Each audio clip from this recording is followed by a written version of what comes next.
I gotta tell you, when Weedlord left the Tim Pool Variety Hour, It I got worried dark. that we might. It got dark, and I worried we might run out of content. And I gotta tell you, he's. I don't know if this guy's going to be around the whole time, but I hope so, and I love him, and he's my son. I agree with every single word that just came out of your mouth.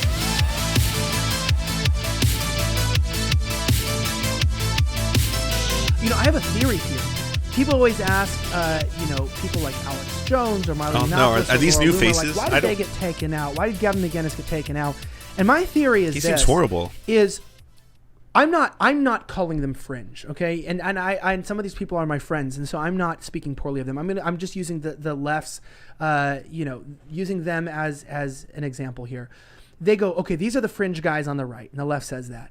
So if we can take these fringe guys out that we think are extreme in our matter, once you take out the entire perimeter of the left's idea of extreme, it now makes the perimeter of what's far right much more mainstream right. And that being said, is where people like myself then get called far right or extreme right when I'm like, hey, I'm actually said you're friends with fucking Gavin McInnes and Alex Like, did he say he's friends with them? I thought he was just listing them. Yeah. Oh, okay. Well, yeah. No, you're far right. Like Gavin McInnes started the Proud Boys. Like, it's like the amount of bullshit that just came out of this man's mouth. Because it's like, number one, Alex Jones wasn't banned from YouTube or Twitter or whatever for being far right. He was far right the whole time he was on both of those platforms, and nobody did anything. What got him banned was breaking the rules of those platforms. Now, you can argue that those rules are wrong, or they should change the rules, or they're biased towards the right because of his political views. Yeah, no, absolutely not.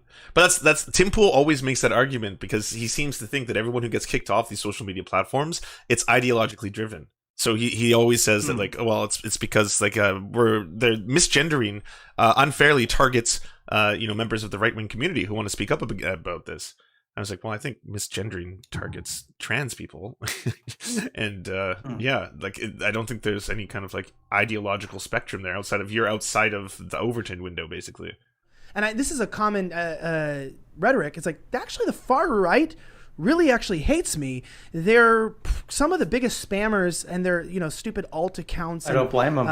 Their avatars. They're not even brave enough to have their own profile picture, and yet they're going to save the whole country from immigrants or whatever. But I'm saying they hate me. But what's weird is that as we've seen the perimeter keep getting taken off of the right, so that now just the small sliver of the mainstream is now considered the furthest right. Right. We haven't seen that on the left. And what's even weird is we've actually seen the glorification, the financing of the perimeter to where financing. Joe Biden just said he wanted to jail anarchists. So I would be, if he had his way, I would be in jail. Like, you're wrong. Like this fucking victim mentality. It's every time too. They're coming after us. They're going to censor us. Burn the books. It's because the perimeter on the left keeps going further and further out. So what used to be far left, actually, just 3-4 years ago, is actually pretty moderate. And now you have people talking about the fact that I mean, realistically speaking, they're saying that the army and the military is racist because anytime a white man has command over a black man, that's systemic racism. And you're going, holy hell! Do you not understand how the military even works? These are voluntary recruits. These are people. These people, if you know anything about the military people, they don't care about your sexual. This guy all he does is speak quickly. Everything he's saying is nonsense. Yeah, and I was like, who is picking that ideological battle? I've never heard of that. I've never heard of someone like even liberals. I don't think that way. Where it's like, what we really need to tackle when it comes to systemic racism is commanders and sergeants, and like that's the problem. It's such a head up ass way of looking at systemic racism. Is that like probably what somebody said to this person was the fact that like there are fewer black people in command. Oh, absolutely. In higher levels of the military, right? They're not representational of the population, like the black population. It's not like there's 13% represented in higher levels. Sure. But you can tell, like, this guy, his defense mechanism from having to learn new ideas or information that would conflict with his worldview, is that if he never stops speaking and never stops to take a breath, nobody can tell him anything. And that's how he gets through life. That's a good strategy. They're all about camaraderie and brotherhood, etc. And so, like, what I've seen is this weird intellectual warfare where now the establishment or the real mainstream right, we're all like essentially right-wing terrorists according to the establishment media, and the left has this free pass to write articles that at some point I don't even know if they're serious. Well, so this is where it gets funny. Writing articles, Lance. When are they going to send the fucking National Guard in to get the article servers off the internet before somebody gets hurt? You know what's wild about all this? The exact opposite is happening in real life, by the way. Like, could you imagine what these people would have been like 15 years ago? Like, I can actually tell you, because we know what Alex Jones was. He was a fringe weirdo who had a public access show, and that's the only place this stuff would have like survived, because everything else would have been like, well, this has no common place in decent society. I mean, like, you know, we don't think this way. And now they're all millionaires. Every one of them's a millionaire, and they're like, oh, the censorship, it's out of control. Oh yeah, because I'm gonna jump in my Lamborghini and fucking drink Pepto-Bismol all day. Like, wow. And it's also like fucking. There they are. They're live streaming to like 50,000 people. You know, we're being censored, and here we are, the extreme left that's being pushed unfairly, and the algorithm's so on our side, and we've got like between us maybe 1,800. Like, you know, yeah, he's got 50,000. I think the meritocracy is real. That's got to be it. Alex Jones used to talk about something. I could be getting this wrong. Problem, reaction, solution. It was something I used to see on the internet way back in the day. The idea being that, you know, look, these Illuminati types. Nice. They're gonna create a problem, and nice. then once the people react, they come in and they're the solution. I used to remember seeing that stuff on the internet and the libertarian web and the conspiracy stuff. The idea being the government that wasn't as bad as I thought it would the issue, and then only they can solve it. Vote for them. They're literally posting that right now. The left about Trump, the left. Rachel Maddow, for instance. So hold the fuck on, dude. You just said Alex Jones did that. You're saying that wasn't a problem, but then when the left do it, it is. That like. I don't know. It sounds like a conspiracy theory. Different rules for not for me. I mean, think about it. There's a video from a group called Juice Media. It's Rap News, and I think this one is number 6. And it's about Julian Assange and Cablegate back in 2010 when they made this. In their parody, they satire Alex Jones saying, "We've got to stop the rise of the commie Nazi fascists." It's like one of the jokes in the video, and he talks about Hillary Clinton being evil. Quite literally, he says, "Hill dog, your lies are blatant," and he says, you know, the Nazi fascists are taking over. That was Alex Jones. That's how people viewed him in 2010. Now, those same people who think that you know the fascists are coming, they like Hillary Clinton, or whatever. They're screaming that Donald Trump is creating the riots across the country, so that you must vote for him. They're literally pushing the old school internet conspiracy line about the government creating problems, so only they can solve it. Ooh, who is saying this? Yeah, so many citations needed. Has he never logged on to the internet? I know that these people live in like their own little world, and I know that we live in a post-truth reality. Yeah. It's like, how does no one stop and go like, can you give me an example? You know? Yeah. Well, also, like, I don't know a single anarchist who doesn't also have an "I'm with her" like pin right next to the flag, because they go hand in hand, right? They obviously. Like, yes, they used to hate her. That goes without. Like I've seen yours. You got right. That party got right. I will say yes. We do love Hillary Clinton. Yeah. Mm-hmm. Yes, Queen. You know what strikes me the weirdest is the fact that we constantly get accused of being exactly what the people are that are accusing us, and I mean this. What a fucking phrase. Mm-hmm. The fact that we get accused of being the thing that the people who accuse us of being are. Just drink it in, this master rhetorician. God, at the top of his game. Very thoroughly speaking, you know, what people don't notice, I run a show called Slightly Offensive. You can find it on YouTube. It's how would people notice that? And I focus a lot on getting my own proprietary content. I think that a lot of people don't do that anymore, and I don't mind, but I like to go out. It's something I enjoy doing. It's a crazy world that people in media still do what they enjoy. But I go out and I capture a lot of my own footage at riots, at protests, at things, and I commentate on them. And I have two separate parts. On Twitter, I'm myself, Elijah Schaefer. I try to stay unbiased. I try to just give video reports for other news outlets, etc. I license my footage. But on my own show, we're going to let the S word hit the fan. Gloves off. Yeah, Gloves we're are going to go. We're going to go. The S word. But now it's very kosher. It's very kosher. I always say that it's about a 14 plus audience. If you're 14 and older, you can watch it.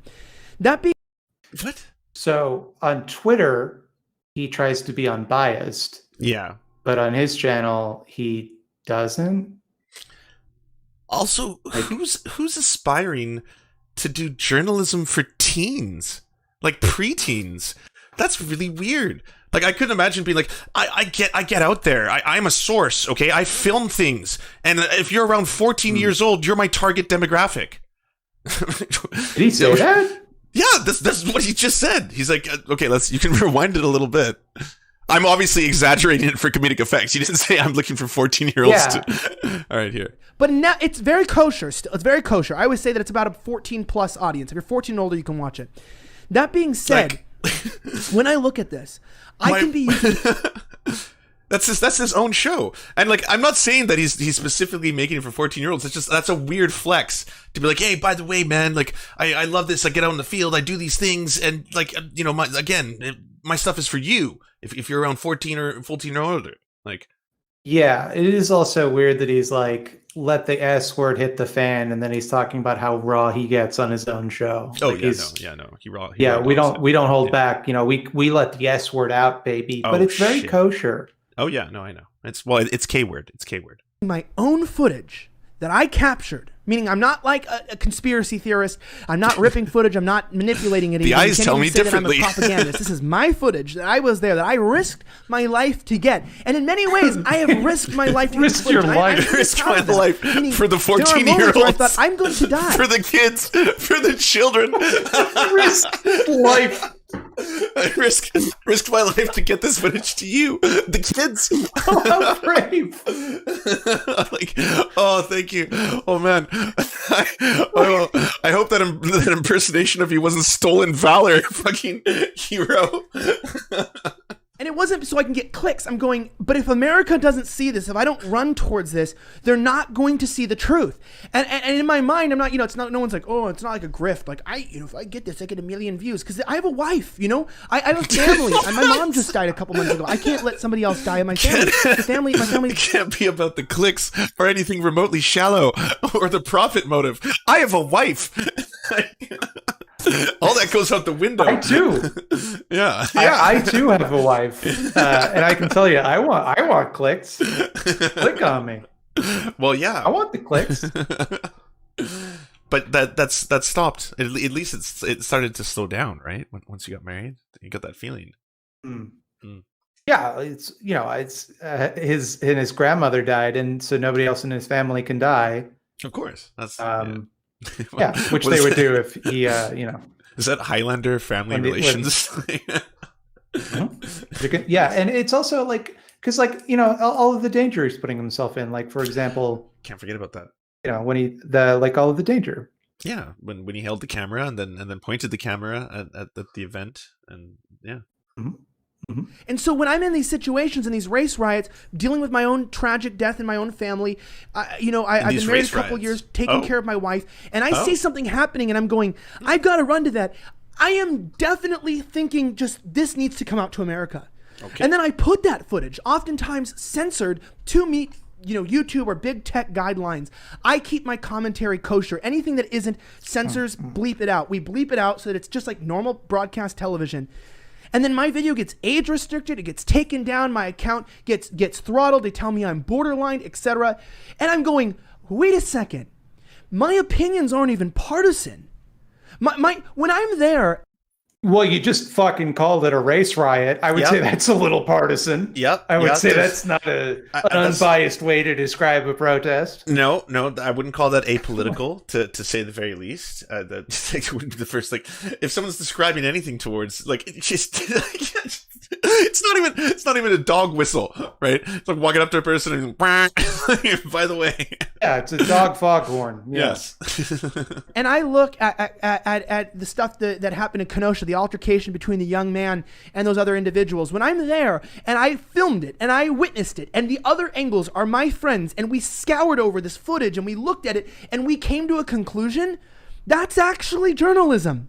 That's not just commentating. That's not just editorial. If I have 4 or 5 angles and individuals and we discuss and we talk and we come to a logical conclusion off of what we saw and where we were, why are we conspiracy theorists? Why are we the ones that get discredited? But yet journalists like the New York Times and Washington Post, the night of those events, which I'm going to be careful the way I word it because I know these. Okay, hold on. First off, maybe because you're treating journalism like with Final Fantasy rules. It's like after a set of conditions and levels up and a few spells and upgrades, boom. That's what I realized. So they're upcasting journalism. Oh, +4. Whoa.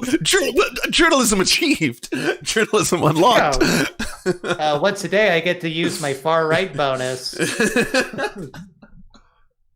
Yeah, that could be one reason. The second thing, never forget, the target demographic again is 14 plus for all of this. It's also like you can notice him slip it in there where he goes like, we go out there, we take the footage, and it's me and my friends, and we got all the angles, and we pour over the footage, we watch it, and then we come to our own conclusions. How is that conspiracy theory? Well, I guess it would depend on what the conclusions are. Our own conclusions about the race war we attended. Yeah. Are they supported by what's on camera, or are they speculation? Was the race war, again, you decide. We're just going to show you the race war, and you decide what you think about the race war, 14-year-olds. And it's also, it's like the idea that the only way that a journalist could dishonestly report would be to, like, purposefully, deceptively edit something. Like, this is something they, like, I've not been to journalism school, but I've, Googled journalism in my life. Like, the fact that, like, whatever you fucking title it, is going, however you frame it is bias, right? Like, yes. It is by its very definition. Yeah, Yeah.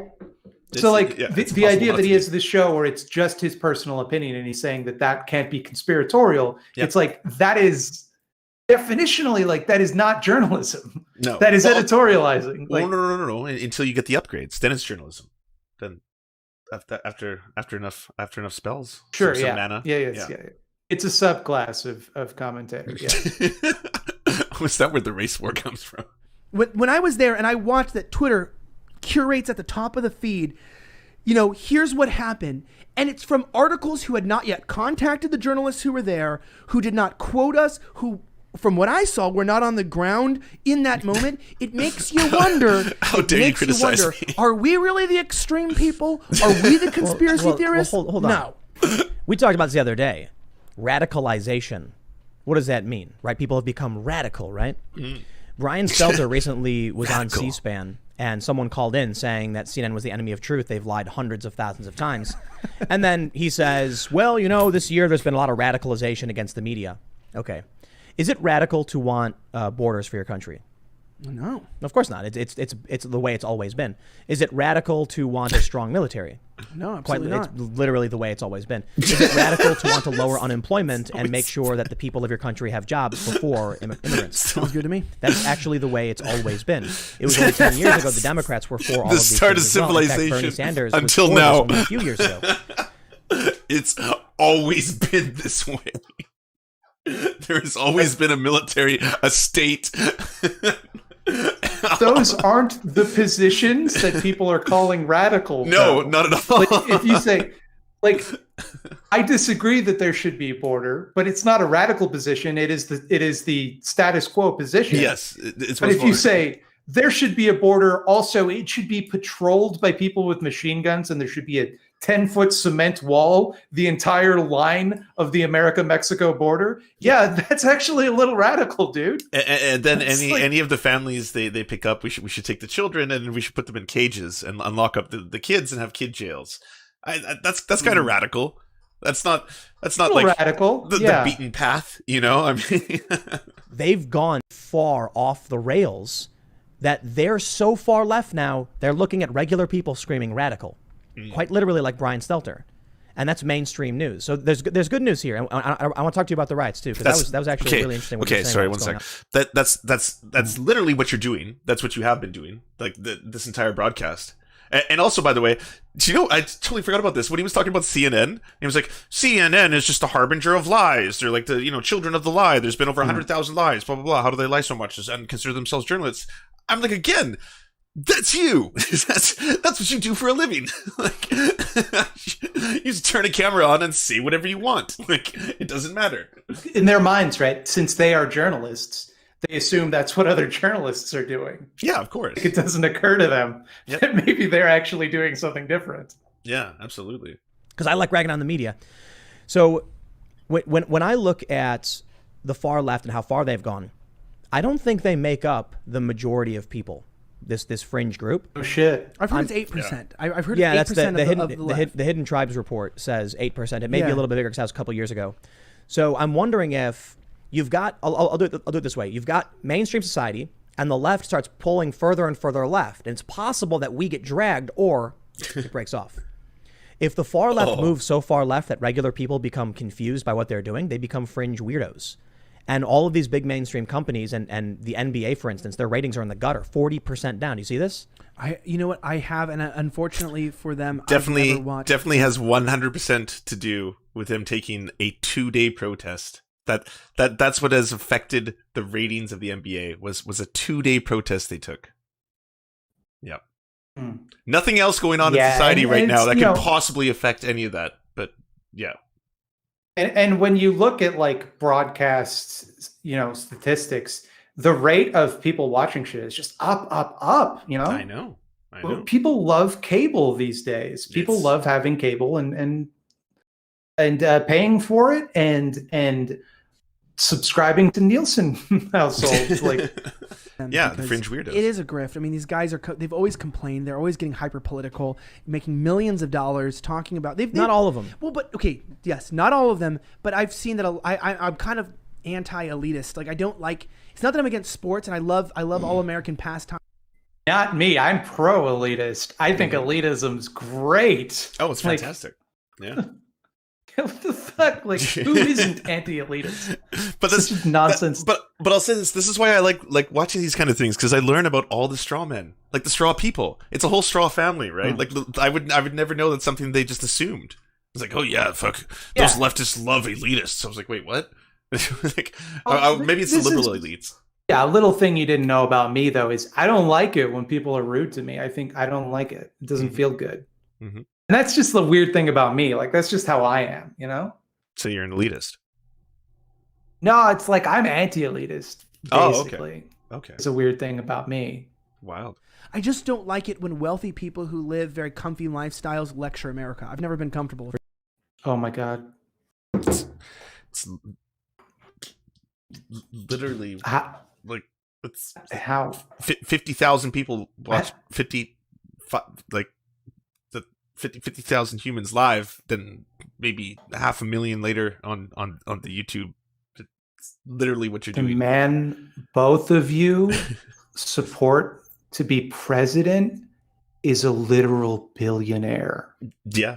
Like, you're literally arguing that we should hand over control of people's lives to a billionaire, while also when a millionaire says something you don't like, it's like, well, they're out of touch. They shouldn't get to speak for us. Yeah, it's also true. but 4 more years, please, of whatever that is. But the what I'm seeing with this idea of getting woke going broke, it's not a universal law. There have been movies that have been woke that have done really, really well, but they're not authoritarian woke for the most part, right? The example I like to give is Into the Spider-Verse. Well, also therefore it defeats the entire purpose of having a theory if it doesn't actually do anything. Like, I mean, I can say whatever I want if it doesn't actually affect the things I'm speaking about. What is the point? It's like, yeah, I say go woke. It's go like broke. my new theory that it rains every day. Yeah, I don't know if you've heard it. It doesn't always. It's not always raining, but it doesn't always line it up. doesn't. But It generally it's raining every day. yeah, yeah. I mean, sometimes you're wrong, but I mean, 50% of the time you're right. Where they have Miles Morales, Afro-Latino, Spider-Man, and they don't make race the point of the story like these woke, crappy movies do that end up bombing. So I think this For example, intersectionalism, this weird cult-like behavior is isolated. no examples. Oh, are you waiting for citations? Okay, all right. He's saving them for later. Yeah. You'll get them all at once. It's making regular people say, I don't want to be a part of this when they're forced into it. And I think it's possible a lot of weak-willed people may just be like, whatever you say, and buy into it. But I think America is built upon generations of defiant individuals. I think about it this way. Just so we're clear, by the way, we've gone from the fringe, discussion about whether or not he's a journalist or not for filming the race war to this current talk of which, like, what the fuck is Tim talking about right now? Like, are we talking about, like, cancel? Like, I mean, I don't know what to say, man. At least he's stepped outside of. He's still on Marvel movies, but he stepped outside of the cinematic universe. So that's progress, right? Like, true. Yeah. Okay. All right. Culture is very individualist for a very simple reason. The people who left the European, countries to come here were, I would rather land a boat on an empty shoreline and just start foraging for food than deal with you. And we're the descendants, not all of us. that is not at all even no. An enormous amount of people, the majority of people were indentured servants that were like sent over here.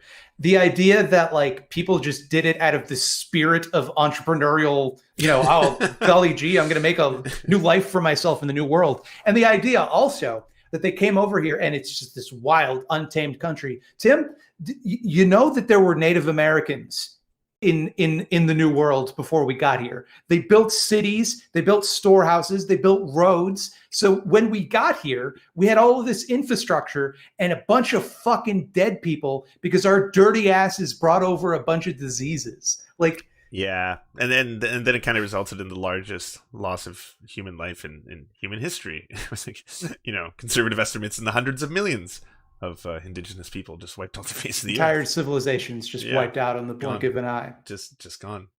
Leaving all of their shit behind for us to steal. Mm-hmm. Because part of my family didn't come here until the Actually, I think all my family didn't come here until the early 1900s or the late 1890s. So that's when history begins. America has been culturally built off of those ideas, and they don't just go away.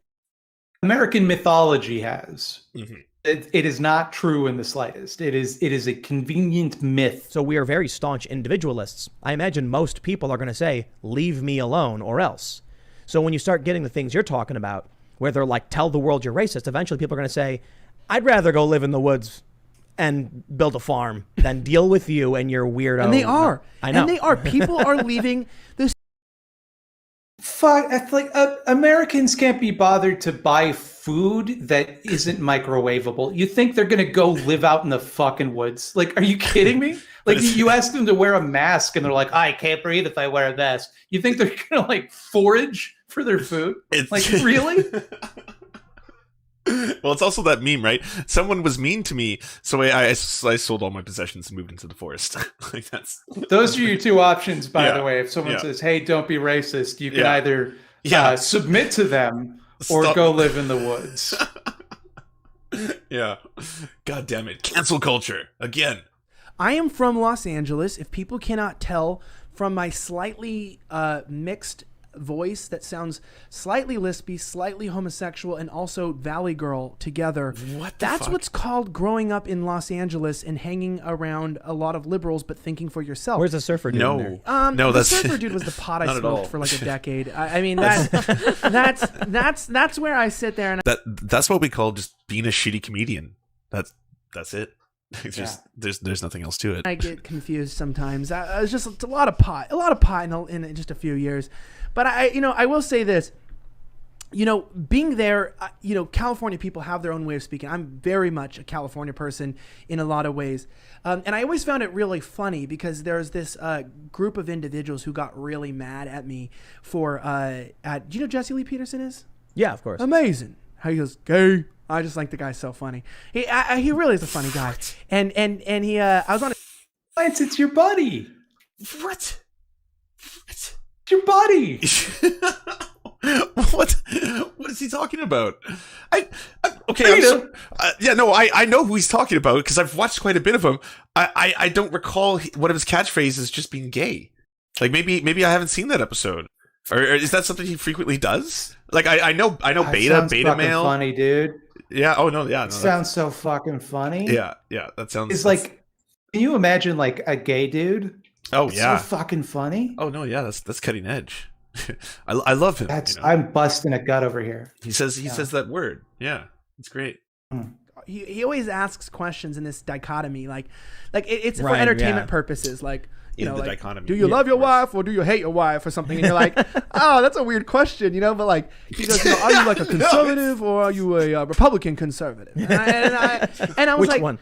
Like, it's not even what's your political standing? I said, I'm a California conservative, which to people who live in California knows. It's just like he speaks in riddles sometimes, and it's so hard to discern where exactly he's coming from. And then finally, the clarity, like the clairvoyance, comes upon you. He really makes you think, Yeah, and I like when he says "gay." Yeah. It's It's good. He's so clever. He is. It's the thing, He speaks in dichotomies. There's two options, so clearly. Yeah. Like, Either you're a beta or he yells gay at you. One of the two. That's the dichotomy of life. It means I hold conservative values, but I also live around really interesting individuals, and I'm the minority. And I've learned how to work, operate, eat, drink, and be friends. So you're not interesting. Is that why you're in the minority? Because you're boring? And he's kind of just saying, I've learned how to ingest carbon and turn it into fuel. Like I learned how to eat, drink, and breathe. So there you go. Friends with people who think vehemently different than what I think about the world, and I'm okay with that. It means nothing. It's not a complicated saying. It's just like California conservatives always say that. Yeah, respect that. That's cool. Yeah, I know, but this group of people got like super, super mad that I said this, but I think that there's this whole part of America that is being ignored where whether you...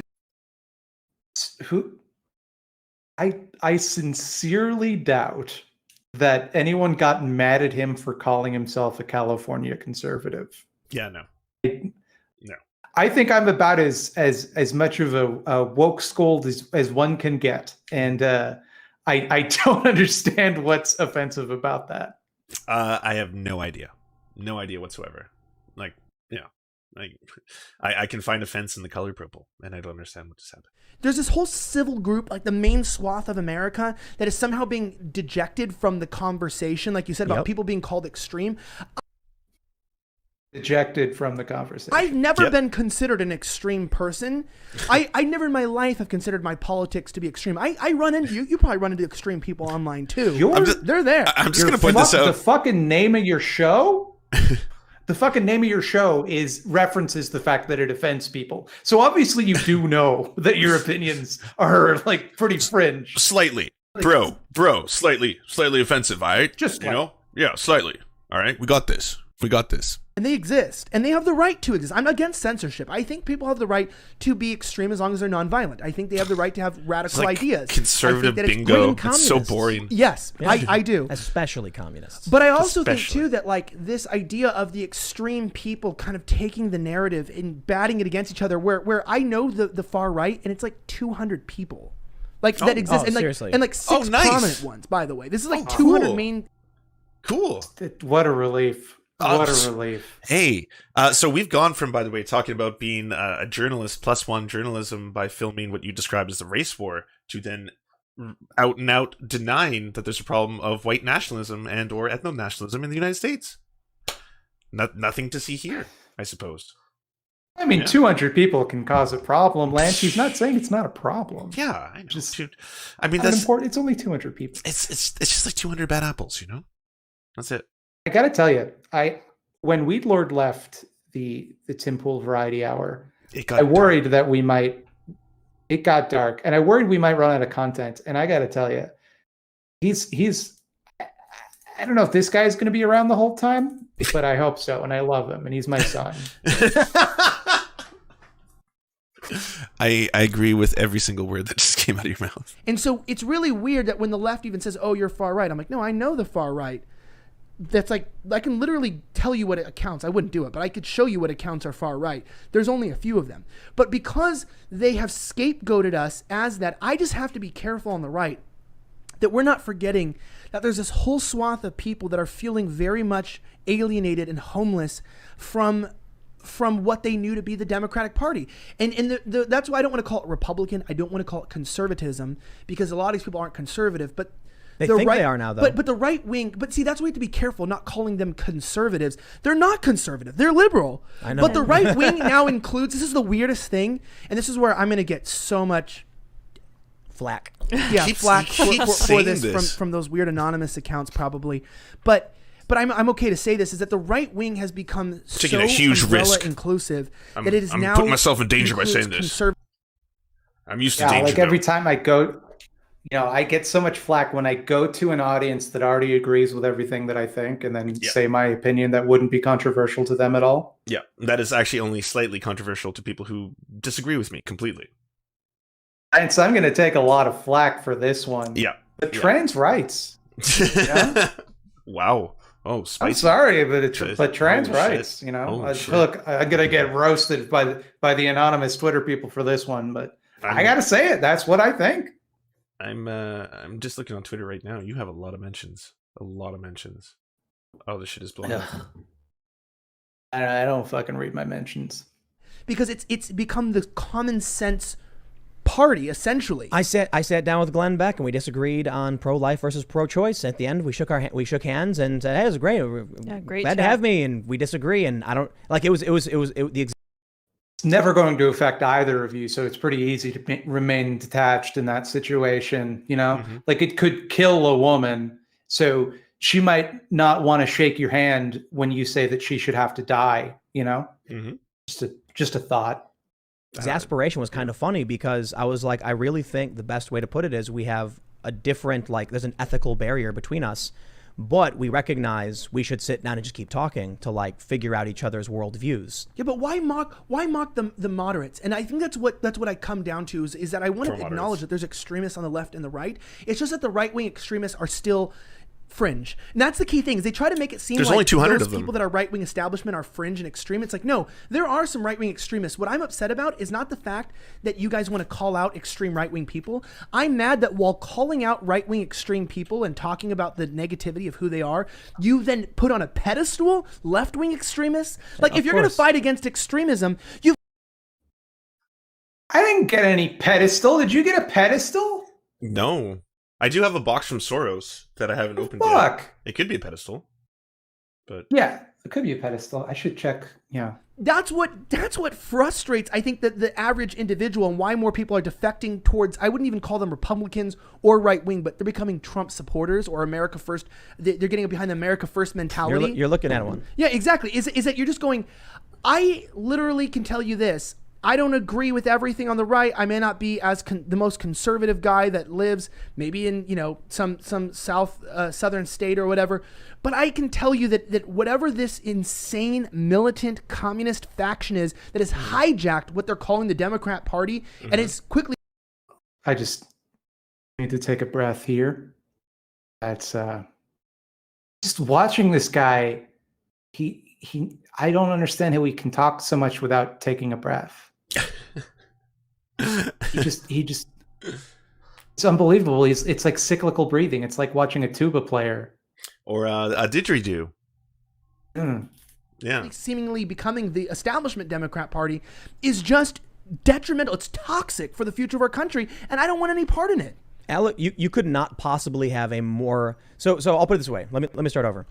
If you took the Democrats and you looked at where they were in the last election, and then you take someone like AOC or any member of the squad, and you actually map their personal policy positions they've espoused and their calls for unrest, like Ayanna Pressley, they are so far left, you can't even call it radicalization. It's something it's extremism. It's like if AOC really. So, like previous generations of right-wing hacks could at least point to a policy to demonize. But like, they just go, oh, if you look at the things they say, you know, they're so far beyond the pale. Like, if you actually read what they say, and it's like, if that is so obviously the case, it should be so easy to just pull something up and go like, she said this is nuts, you know? But he just gets to a point where he doesn't even know what it is he's mad with these people about. It's just the idea that like, if you can paint them as a communist, then that you've done enough. Like, you don't have to explain why. It's just, oh, they're saying all this stuff, you know, all the stuff they're saying, you know. I feel like the right wing's doing that to the Biden campaign as a whole. They're trying to, like, every time I hear them speak, I'm like, that they're not that cool. It's like, oh yeah, did you know that they're all far leftist radicals? And Kamala Harris actually gave birth to Karl Marx, and Joe Biden is actually the one true prophet. And, you know, he's got Engel's blood inside his veins, and I'm always like, I don't know if any of this is true. What frustrates me is I would love to just sit down with them and ask, like, what specifically do you think Joe Biden is doing that is communist? Really is the new face of the party, which a lot of people have said. Maybe she isn't, but she's got, you know, 8.5 whatever million followers. It's crazy. You go from a Joe Biden saying, you know, like Barack Obama's administration, they called Obama the deporter in chief because he deported so many people. Now you've got Biden saying moratorium on deportations, decriminalizing border crossings. I think Biden may have said that. I could be wrong about that. But he's talking about a moratorium on deportations. Yeah, I think he might have said that. I might be wrong. I mean, yeah. I could be just making all of this up. I don't know. Who knows? And don't forget CNN is the master of lies or whatever. Yeah, of course. Yeah. With regards to Obama as the deporter in chief, I covered this in my video about Obama, but for those of you that haven't seen it, it is true that on paper, Obama deported more people than George W. Bush and any other sitting president of the 20th century or 21st century. But that was because they changed the rules for what counted as a deportation in the Bush administration towards the end of his second term.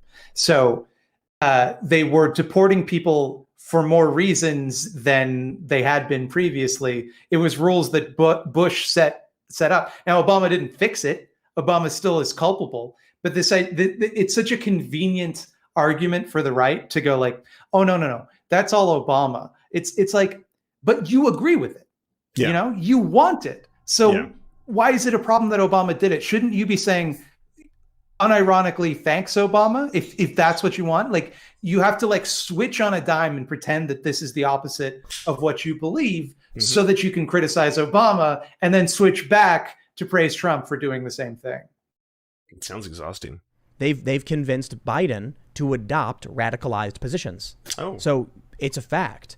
And Joe Biden comes out recently and says, do I look like a radical socialist? And I'm like, no, you look like a bumbling old man.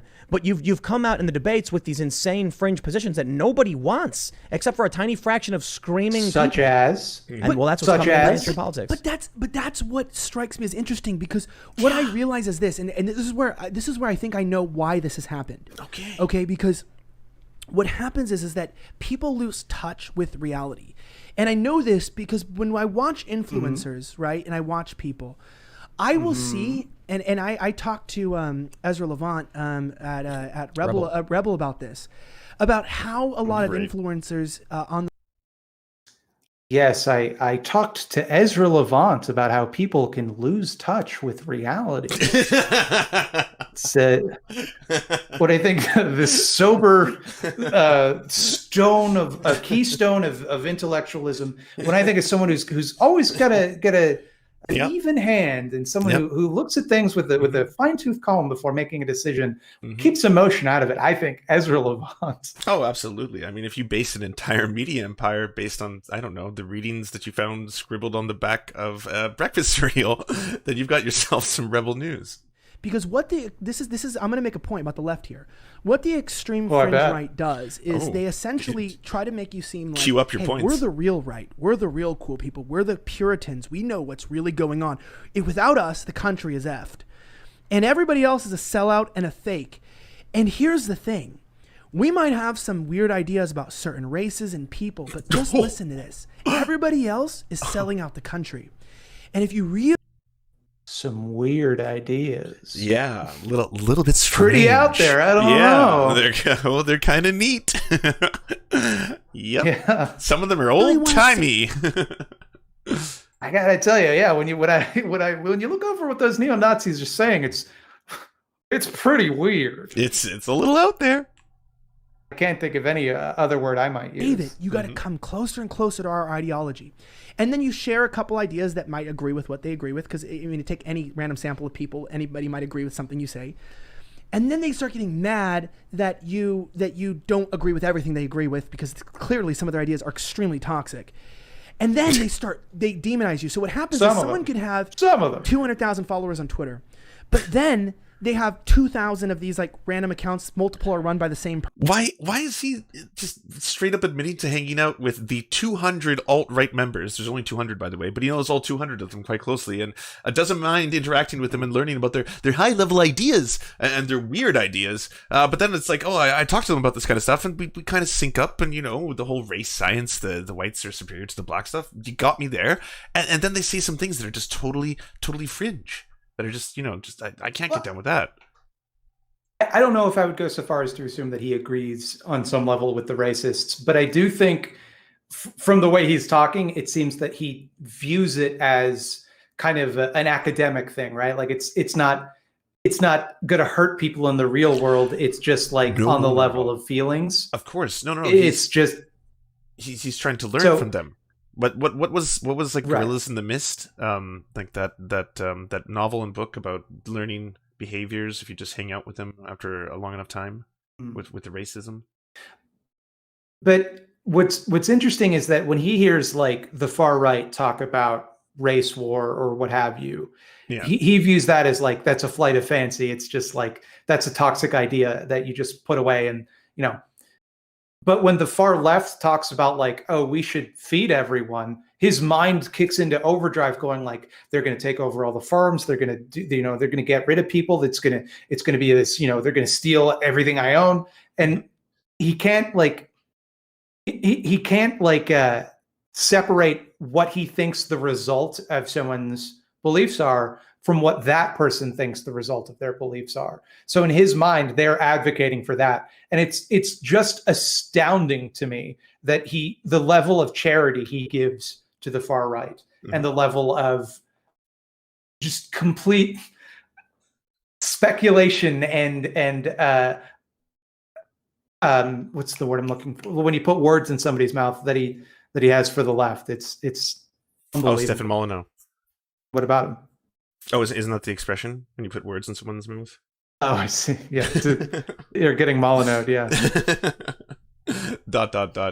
Well, it's that old meme. They're all doing that thing where it's like, how about universal healthcare, or how about housing for everyone? And it's like, is this communism? The butterfly flies away. Like healthcare should be a human right. Oh well, yeah. Far leftist extremism. That's pretty radical out there, right? Saying these kind of things.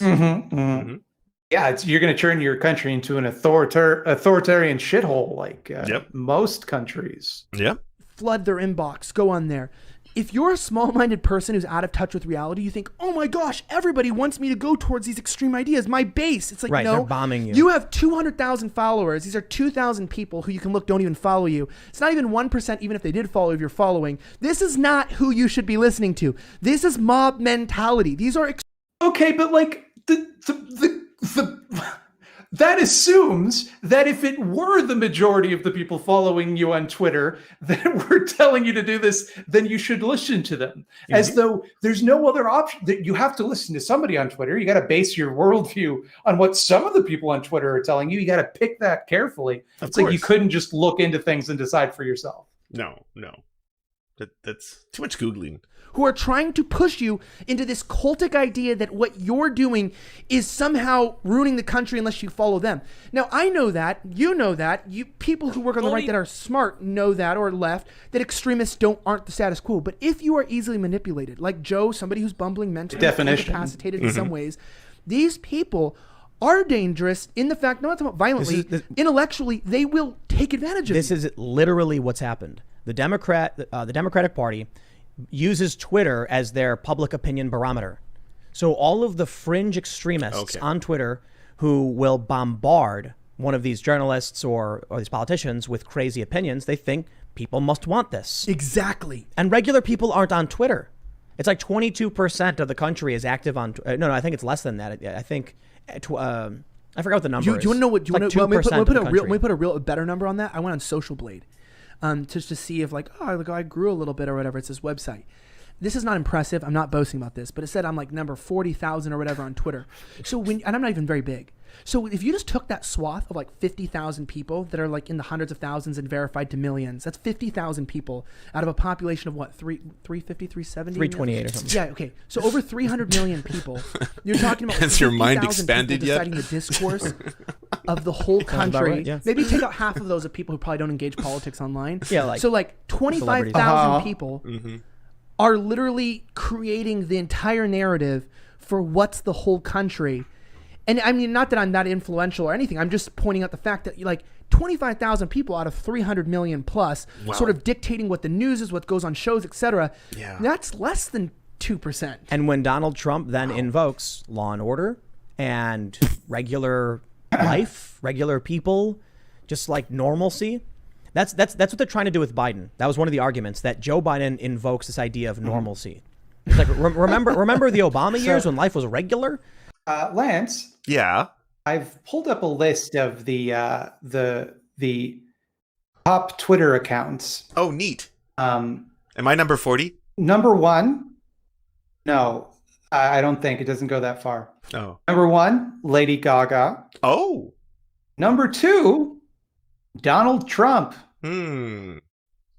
Sounds, I don't know. Sounds like far leftist conspiracy Number three, theory. Cristiano Ronaldo. I don't know who that is. I assume it's a soccer player. Anyone whose name sounds Italian, I assume is a soccer player of some kind. Probably hot. Taylor Swift, Rihanna, Katy Perry, Justin Bieber, then Obama. So these are this is the influencers that are out there shaping people's minds. Literally, the second one is Donald Trump. Well, interesting. And what far leftist communist publication are you reading? The first Google result. Yeah, that sounds commie. You know, like Google does that, like auto. I don't know. I didn't check. It's got to be a Chinese communist conspiracy, probably. Rare cringe moment on an otherwise stellar stream. Why did I do it backwards? Look at the numbers. Oh, okay. It was going backwards. My bad. What have you done? Yeah. So Obama has more followers than Trump. Oh. Okay. The fact that Trump made the list, and the fact that like what they're saying is that the people who have all the followers on Twitter are these political demagogues. And when you look at the list, it's mostly like entertainers, you know? But Obama is the king of Twitter. Yeah. Wow. Sounds like communist Vote propaganda. for Biden, and it might work. And they say Donald Trump's the cause of all of this. It's not true. But Donald Trump says law and order, so you're getting that split. Yeah, when you got fined for not getting medical insurance, like that was normal. Yeah. Yep. Thanks for checking out this clip from the Timcast IRL podcast. We do the show live. He went way more dark without Weed Lord. Way more dark. Like there's no one to temper Weed his Lord like, was the what's a positive Lord was Marvel the yin character? to his yang. Yes. Oh, absolutely. Who's someone friendly who makes everyone else feel safe and wonderful. The Hulk. Well-known atomized killing machine, the Hulk. That's true though. I mean, he does make me feel kind of like warm and safe. You know, I definitely don't see the Hulk and I'm like, oh no, he's unhinged and he's gonna murder everybody because he doesn't control his emotions. It's more like, oh, he's big and green and he'll keep us safe. Okay, well, first of all, you just outed yourself as a fake geek girl because the Hulk doesn't kill people because Bruce Banner controls and keeps him subconsciously controlled so that he doesn't actually kill anybody. The Hulk has never killed anybody until Immortal Hulk, so you just don't even know.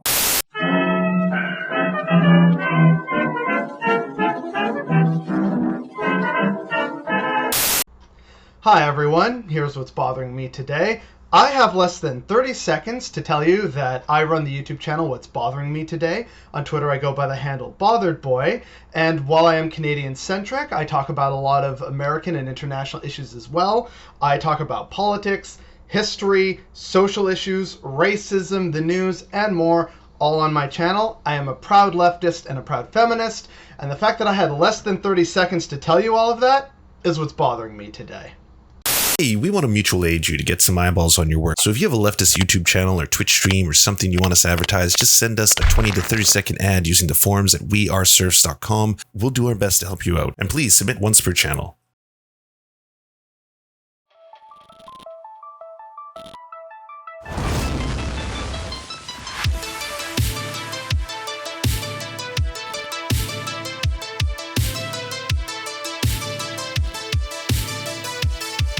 To our God, I'm Wrath. We pray at your altar of greatness. To our monarch, Thomas Bone, you are the light that guides our path. To our lords, Jeffrey Lamb, Trevor R., Stephen, Ninetails Cosmic Fox, Hans Josephine, and Poppy Nelson, we bow meekly for your pleasure. To our Knights of the Round Table, Josh Mickelson, Dylan Byth, Alexander Thaler, Zach Christensen, Todd Buckingham, Todd Lajeunesse, Clement Chetska, Skybear Games, Moss Beast, Political Puppy, Ali Menthol, Jimmy Bignuts, Alan R., Andreas Chitoro, Good Poon Hates Cops, That's Solid Poon Then, Dr. Zayas, Joppy, Radiclu, Violent Orchard, and Sophie Baby, we salute you. And to our many merchants and farmers, thank you. Fuck you, Lance!